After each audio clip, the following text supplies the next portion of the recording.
সেবায় লাগবো। তুলসীকে বলছে কেন মা? তুলসীকে কেন বলছে জানো? মহাজন এক পাশে দাঁড়িয়ে বলছে, যদি তোমাদেরও গোবিন্দের সেবার আশা থাকে, তোমরা ওই তুলসীরে তুলসী দিলে কৃষ্ণ দিতে পারে। হরিবল হরিবল। মহাজন বলছে গোবিন্দের সেবার যদি আশা থাকে, ওই তুলসীরে একমাত্র তুলসী দিলে কৃষ্ণ দিতে পারে। তাই শ্রীমতী রাধা রানী আমার তুলসীর হাত দুটো জড়িয়ে ধরে বলছে, তুলসী এখন আমার অবস্থা কেমন? জয়নিতাই, ভরা দুপুর বেলায় যদি কাহারও ঘরে আগুন লেগে যায়, সেই আগুন নেভানোর জন্য শত শত কলসির জল ঢাললেও সেই আগুন যেমন কভু নেভে না, আরো দ্বিগুণ বেড়ে যায়, তেমনি ভাবে কৃষ্ণ প্রেম বিরহের আগুন আমার হৃদয়ে সেইভাবে লেগেছে। তবে তুলসী একমাত্র তুই পারিস, আর যদি তুই না পারিস তাহলে আমায় সেই পথ দেখিয়ে দে, আমি একা একা চলে যাব। তুলসী দেবী বলছো, রাধে তুই হলি একেতে যাবট ঘরণী কুলবধূ রাজনন্দিনী, এখন আমার ভরা দুপুর বেলায় তুই যাবি কিনা একা একা বনের মধ্যে? সবাই যদি দেখে তোকে তো কলঙ্কিনী বলবে, তাই না? সবাই কলঙ্কিনী বলবে। রাধারানী বলছে, এই জগতে যারা যারা আমায় কলঙ্কিনী বলে, একদিন যদি আমার প্রাণ গোবিন্দের সঙ্গে আমায় একবার তাদের ওই নয়নে যুগল রূপ একত্রিত করে যদি নয়নে ধরতে পারত, তারা আমায় আর কলঙ্কিনী বলতো না, রাধা গোবিন্দের যুগল পাশে থাকতো বসে, তাই না মা? এই জগতে রাধা গোবিন্দের প্রেম অপ্রাকৃত লীলা, অপ্রাকৃত লীলা রাধা গোবিন্দের প্রেম লীলার সঙ্গে ইহ জগতের অন্য কোনো প্রেমের সঙ্গে তুলনা করলে হবে না, তাই না? যতই তুমি বলো না কেন, এই জগতে বহুজন বলে গোবিন্দ যদি এত এত গোপী নিয়ে লীলা করতে পারে আর আমরা করলেই দোষ। আরে বাবা, গোবিন্দ হচ্ছে ষড়ৈশ্বর্য পূর্ণ ভগবান, ষড়ৈশ্বর্য পূর্ণ ভগবান, যিনি গিরি গোবর্ধন ধারণ করার ক্ষমতা রাখে, যিনি কালিয়নাগকে দমন করতে পারে, 7 দিনে পুতনাগকে বধ করতে পারে, যিনি মৃত্তিকা ভক্ষণ করতে পারে, সচ্চিদানন্দময় বিগ্রহ। সেই ভগবান কার সঙ্গে প্রেম করেছে তোমাকে আগে জানতে হবে। যে লাদিনী শক্তির সঙ্গে প্রেম করেছে সেটা হচ্ছে ভগবানের নিজের অংশ, নিজের অংশ। শ্রীমতী রাধারানী তো অন্য কেউ নয়। আর এই যে দাপর যুগের যে লীলা, পরকীয়া প্রেম, পরকীয়া প্রেম করলেন, তাই না মা? সবাই দেখলো আয়ান ঘোষের স্ত্রী হচ্ছে রাধারানী। সত্য যুগে সুতপা মুনিকে কথা দিয়েছিল বলে সেই সুতপা মুনি হয়েছিল আয়ান ঘোষ, আর শ্রীমতী রাধারানীকে গোবিন্দের নিজের হাতে তুলে দিতে বাধ্য হয়েছিল, ভক্তকে দেওয়া কথা রাখার জন্য আর অপরদিকে লীলার আস্বাদন করার জন্য। তাহলে ভগবান তো কোনো কারণ ছাড়া কার্য করেন না, ভক্তকে দেওয়া কথা রাখার জন্য। আর শাস্ত্র বলে দিলেন আমাদেরকে, সনজীব, পরকীয়া রতি অতি রসের কিন্তু ব্রজ বিনাইহার অন্যত্র নাহিবা।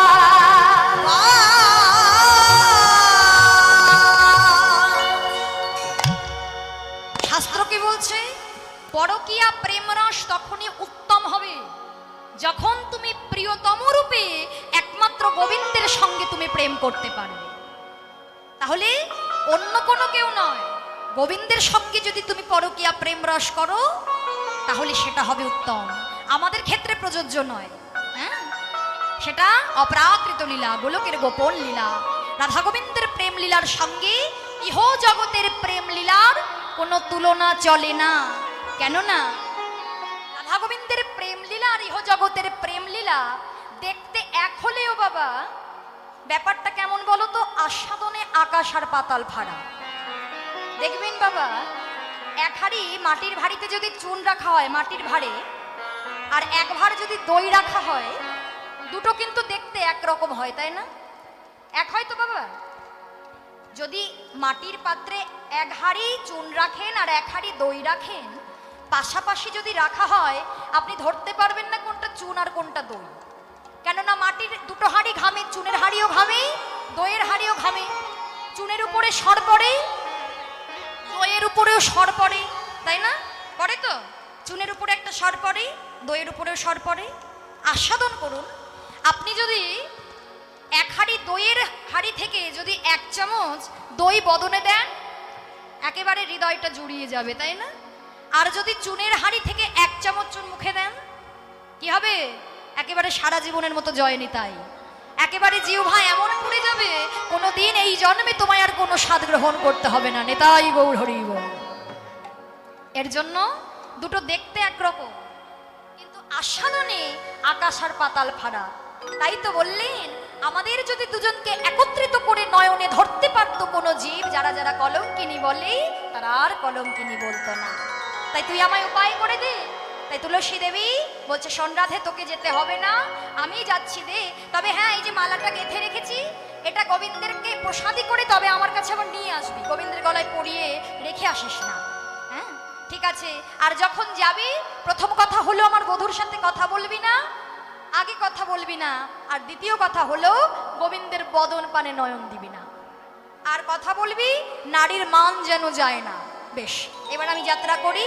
তুলসী দেবী আমার, তুলসী অলসী মনেতে হরসী, তুলসী অলসী মনেতে হরসী, তুলসী অলসী মনেতে হরসী, তুলসী অলসী মনেতে হরসী, চলিলা রায়ের বনে, আর চলিলা রায়ের বনে, আর চলিলা রায়ের বনে, চলিলা রায়ের বনে, কর্পূর তাম্বুল লিয়ে ফুলহার, কর্পূর তাম্বুল লয়ে ফুলহার, কর্পূর তাম্বুল লয়ে ফুলহার, কর্পূর তাম্বুল লয়ে ফুলহার, মিলিলা সরসী কুল, আরে মিলিলা সরসী কুলে, মিলিলা সরসী কুল, মনের আনন্দে যায় তুলসী, মনের আনন্দে যায় তুলসী, আরে মনের আনন্দে যায় তুলসী, মনের আনন্দে যায় তুলসী, মনের আনন্দে যায় তুলসী, দেখবি বলে কৃষ্ণের মুখ শশী, মনের আনন্দে যায় তুলসী, মুখ শশী, মনের আনন্দে যায় তুলসী, দেখবে বলে কৃষ্ণ মুখ শশী, মনের আনন্দে যায় তুলসী, দেখবে বলে কৃষ্ণ মুখ ও গয়া আনন্দ হয় আর ধরে না হে হরি বল, দেখবে বলে মুখ শশী, আনন্দ আর ধরে না রে, দেখবে বলে মুখ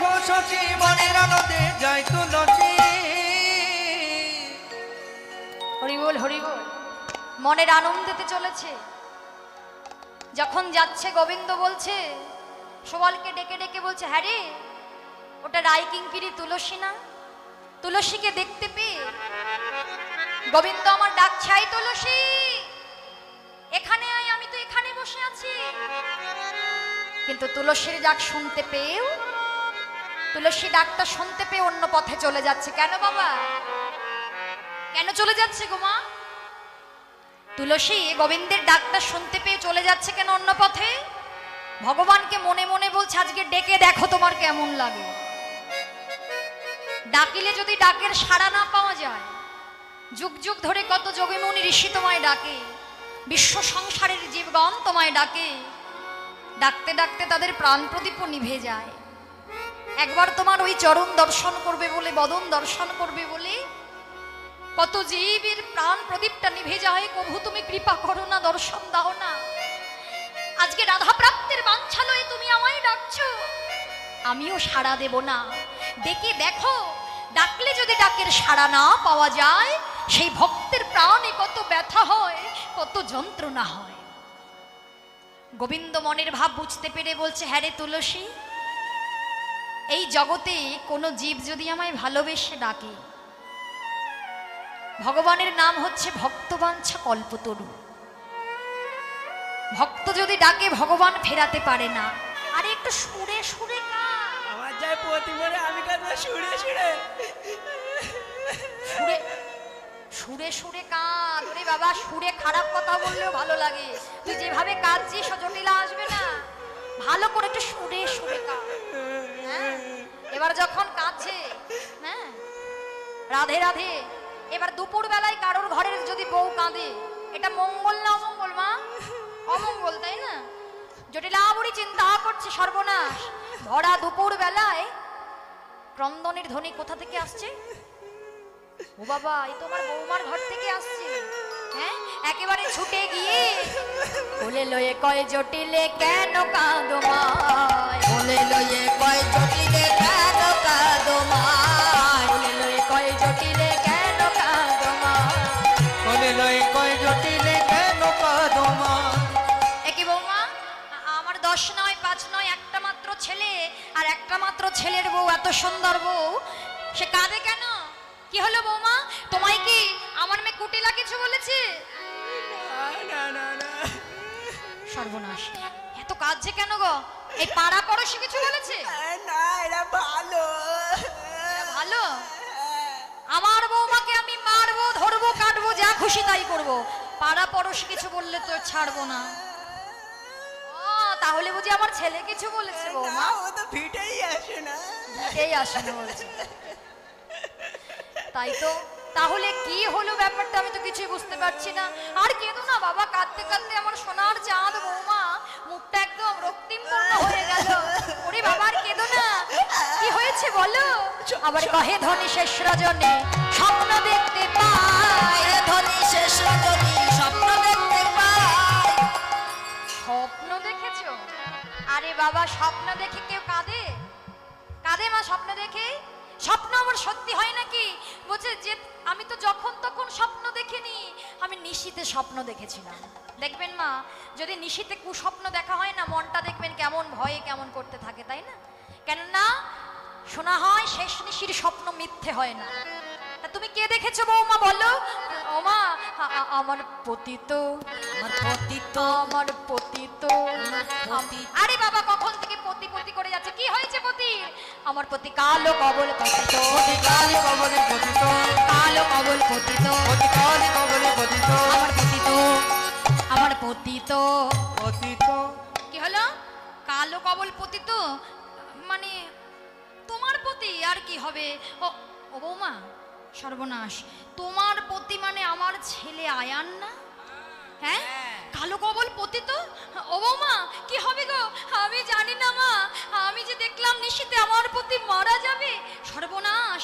ও বৌমা, কুস্বপ্ন দেখলে বিধান কিছু বলে, তুমি বিধান কিছু দেখনি?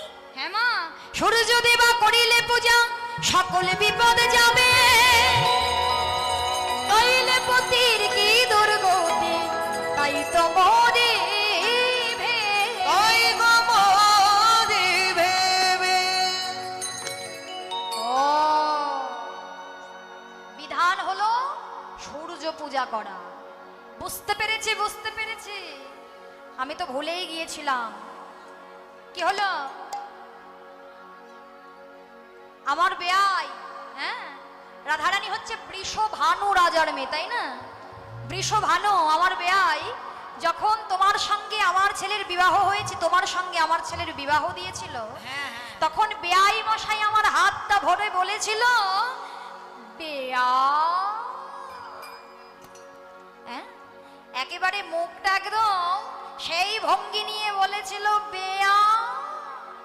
কেননা কিছু পেতে গেলে একটু ভালো ভালো ব্যবহার করতে হয়, দেখবে। ছেলের মায়ের সাথে কথা বলতে গেলে একটু নম্র ভদ্রভাবে কথা বলতে হয়, তাই না?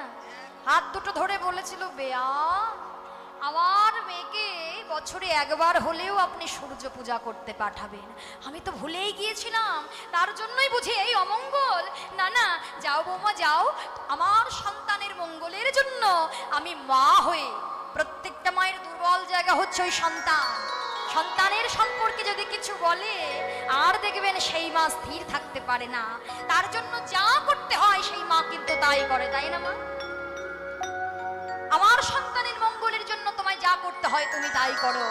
কুটিলা বলে উঠলেন, এই যে মা, আরে বাবা, ও হচ্ছে সব বউয়ের চালাকি, ও হচ্ছে বউয়ের চালাকি। আরে বাবা, বৌদি যাবে না কোনো পুজো করতে? আই চুপ কর, অত ছাড়ি। কত কষ্ট করে তোর দাদাকে আমি পেয়েছিলাম জানিস? আমার আয়ানকে আমি বড় ভালোবাসি। আমার আয়ানে যদি মরেই যাবে, তাহলে তোরে ধুইয়ে কি জল খাবো রে? আমি তোরে ধুয়ে কি জল খাবো রে? তোরে ধুয়ে কি জল খাবো রে? তোরে ধুয়ে কি জল খাবো রে? আমার আয়ান যদি মরে যাবে, তোরে ধুইয়ে কি জল খাবো রে? আমার আয়ানে যদি মরে যাবে, তোরে ধুয়ে কি জল খাবো রে? মেয়ের যা কিছু হয় হোক গিয়ে, আমার ছেলে যদি মরে যায়, হ্যাঁ, আয়ান রে, তুই চলে গেলে আমার কি হবে? বুড়ো বয়সে কে দেখবে? হ্যাঁ হ্যাঁ, রাখ।